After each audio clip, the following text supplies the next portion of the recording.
Hello bachcho, let's see this question, and the question says most material have the refractive index n is greater than 1.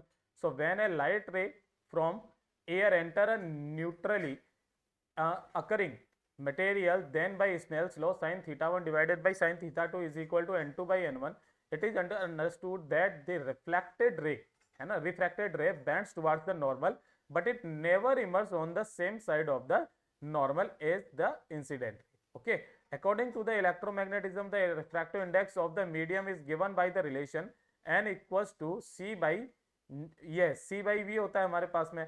This means कितना होता है हमारे पास में plus minus root में आ जाता है epsilon R epsilon R और mu R. Epsilon R क्या है बेटा हमारे पास में परमिटिविटी परमिएबिलिटी म्यू है. ठीक है. Then when c is the speed of the electromagnetic wave in vacuum और v is the speed of the medium. ये सारी चीजें मैं आपको बता ही चुका हूँ क्या क्या चीजें हैं.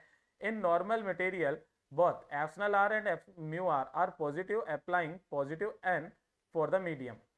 When both are negative, ठीक है, one must choose the negative root of n. Okay, such negative refractive index material can flow in artificially prepared and are called metamaterial. Okay बेटा, they exhibit कितना significantly different optical behavior without violating any physical law. Okay, since n is negative, it result in a change in the direction of propagation of the refracted light.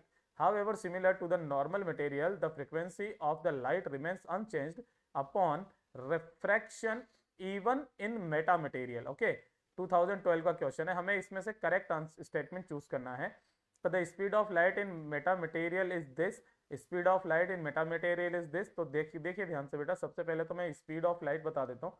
Solutions के अंदर जो speed of light हो जाएगी मेटामेटेरियल के अंदर, तो हमें बात पता है कि since value of n in metamaterial is negative, है ना, वी नो है ना क्या, the value of n n क्या है, रिफ्रैक्टिव इंडेक्स फॉर मेटामेटेरियल, है ना, Meta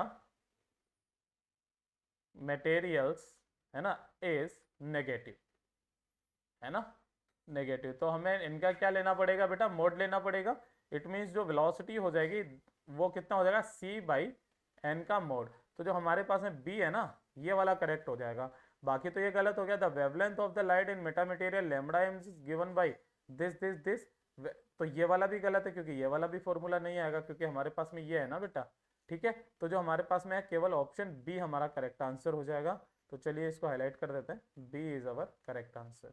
hope you understood it well. All the best.